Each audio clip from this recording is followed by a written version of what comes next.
remember if you have questions, hands up. But first I'm gonna ask some questions, alright? Guys, amazing, amazing franchise.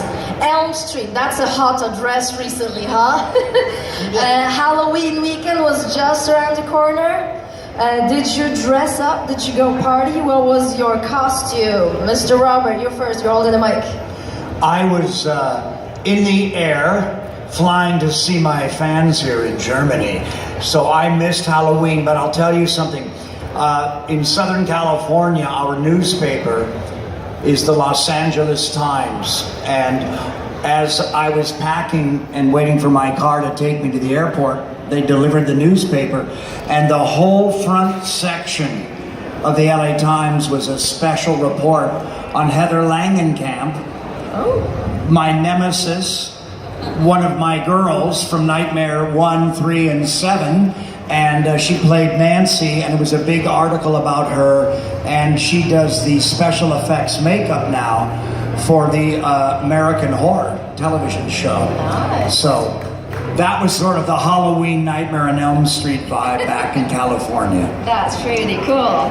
And Joanne, what was your costume for Halloween? So, I live in Atlanta now, and I dressed up as a French maid, and I wore my Freddy gloves, so I was kind of Frida Krueger. That's good. That's a good one. Hey guys, I was a pirate. I have a brand new baby, so she's 1.5. She kind of gets Halloween now. So the whole family was a pirate. We had a wagon that was a boat, a pirate ship. It was really fun. Oh really? That's We cute. actually trick-or-treated, so it was fun. That's cute. Oh, and then Robert was just on the Goldbergs, and you know how those like crazy synchronicities. So it was 7 in the morning, and I'm watching Sam Rubin, and you were on an interview, and I had no idea that you were even then. So it was really cool. I love seeing being kind of current, because I'm looking and here he is here, but I just saw him on TV. So it was a lot of fun. Halloween's a great time of year for us. Thank you. Thank you. Donka. That's too many microphones. Hi. Sorry. You're good at that. Well, I was in Amsterdam for Halloween. Ooh, what did you do? I parked myself in one of those windows with the red lights. Of course. No takers. Oh. Yeah, it was. You have to go to blue one. Yeah, it should have been a blue light. Sorry. Yeah. Toy? I was on an airplane coming here, and so I think I was playing a passenger, sleeping. I was anxiously wanting to come this way, and I couldn't wait to get to Germany to meet everyone. Is that the first time in Germany for you? First time in Germany. Yesterday we went to Dortmund and we toured around. And there was just I drank hot wine and so much beer, and I woke up this morning, I was like, can I have more? Yeah! My story's so boring, I didn't dress up. Oh, no. No, I didn't. I just stayed home and gave candy out. That's good, that's good. Yeah. That's very good. Thank you very much for that. Now, I thought that some of you spent Halloween in Hollywood with our other castmate, Lisa Wilcox. Oh, it was on the 29th, sorry. All right, so Yes. there was a party. Yeah, she's got a new film, Chastity Blade. Old film being reshown there. Anyway, have you seen Chastity Blade? Yay, Lisa Wilcox. Joanna just moved to Atlanta, and I don't know if you guys know it or not, but Atlanta is like the new Hollywood, and it's where they make Walking Dead. So isn't it obligatory that you have to dress as a zombie for Halloween? I know. I should have been the French zombie. Frida. French zombie. The French zombie maid, sexy but dead. With the love of baguettes. Yeah. All right, guys, I'm pretty sure that the audience has a lot of questions, so please raise your hand and lovely Eureka will help you out. Please remember to hold your microphone like this. Perfect. And we can have it working, please? Test, okay. Mr. Englund, did you count how many people you killed in the movies? I don't really have a body count because Freddy's dead.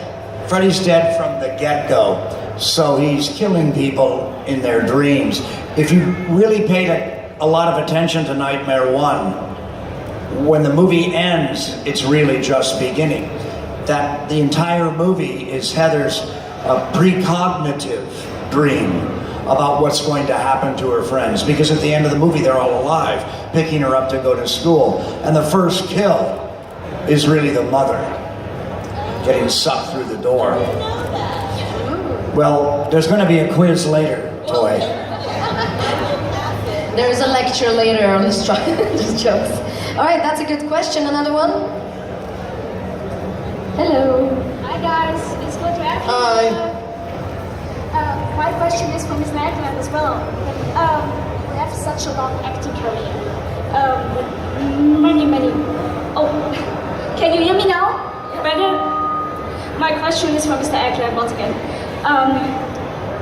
What I love so much about Freddy Krueger, there is some kind of anti-demon.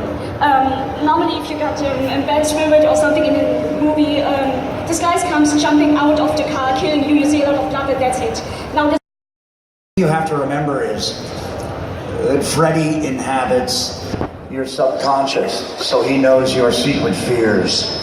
He knows what's in your diary. He knows what's in your underwear drawer, what you're hiding from your mummy and daddy. And he exploits that, and I think that was the fun thing to play. He's kind of throwing youth culture back in his victim's face before he does away with them. Nice, thank you very much. Another question? A question for Robert. Okay, but then I get a break after this question. Somebody talk to Danny. Yeah, go ahead. Ciao Robert. What's your Italian favorite movie? My favorite Italian film? Yes. Well, my favorite Italian horror film is Suspiria, Dario Argento. And I can't wait to go home and watch the new one. I'm very anxious to see the new one. I'm a big fan of Tilda Swinton. And I understand that they used modern dance as kind of a metaphor for witches in the new Suspiria.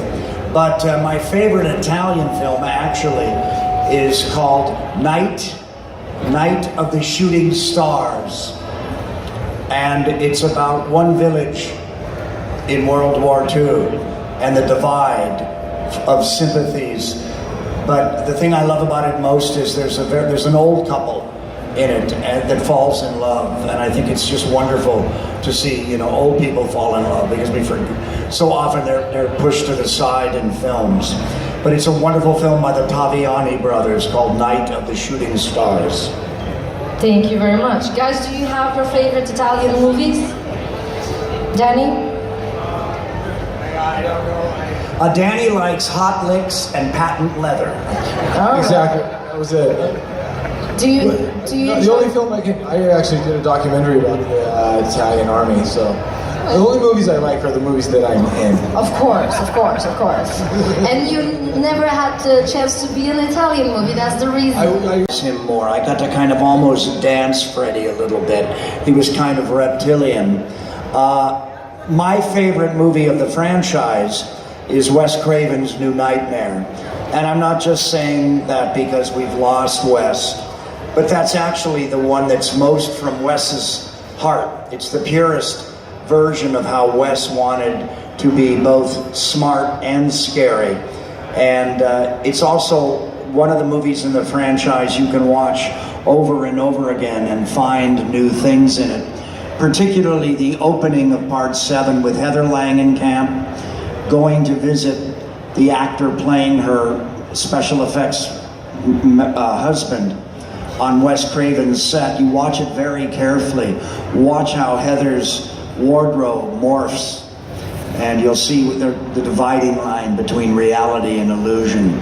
Part 1 is obviously a groundbreaking film, and it's the scariest. But all I remember about part 1 was we ran out of money and had to sell all the video rights to England. Part 1 is hands down the scariest. I agree. I didn't even like it. I was like, oh, I'm not watching that. Scary. Weird. That is correct. Right. Genre right now of horror, and it is horror comedy, just like there's a subgenre in the science fiction and the superhero movies. But I don't want to live in a world without Evil Dead. And I don't want to live in a world without Guardians of the Galaxy. And I don't want to live in a world without Deadpool. And the original Nightmare on Elm Street, Freddy cuts his fingers off and cracks a joke. Freddy takes Amanda's face, Tina's face, and wears it like a mask. Freddy sticks his tongue out of a phone. There's an awful lot of Freddy's sense of humor all through part one. We exploited it, yes. The problem was, and this is a filmmaker's piece of knowledge, but a lot of scenes that I had, we ended them two ways.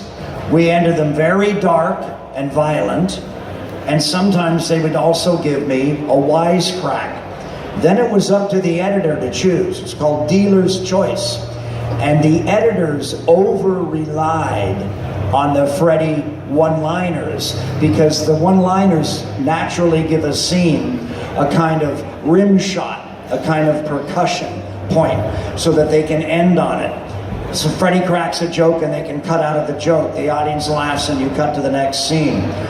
But we also had alternatives, and it was the responsibility of the editor. If I could go back in time, if I was king of Hollywood or New Line Cinema, there's a couple of the segments that I would have changed. With Kenny Sagos in the junkyard, we shot that one, and I gave him a kind of Al Pacino, Godfather, kiss of death. And that was it. I just took Kenny and I kissed him. And it's an echo of my kiss to Toy. And but it killed it, but it was without the effect. He was already had my claw in him. And he just sort of dragged down my body and died. And then they did another one where I did the one-liner there, the joke, the quip.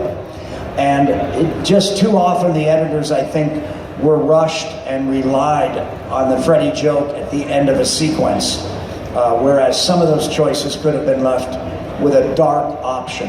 But there's plenty of room for horror comedy, and Sam Raimi, and Bruce Campbell, and Guardians of the Galaxy. I mean, after seeing Guardians of the Galaxy, it's hard for me to watch a superhero movie again, because it had so much fun with them, because they were taking themselves a little too seriously.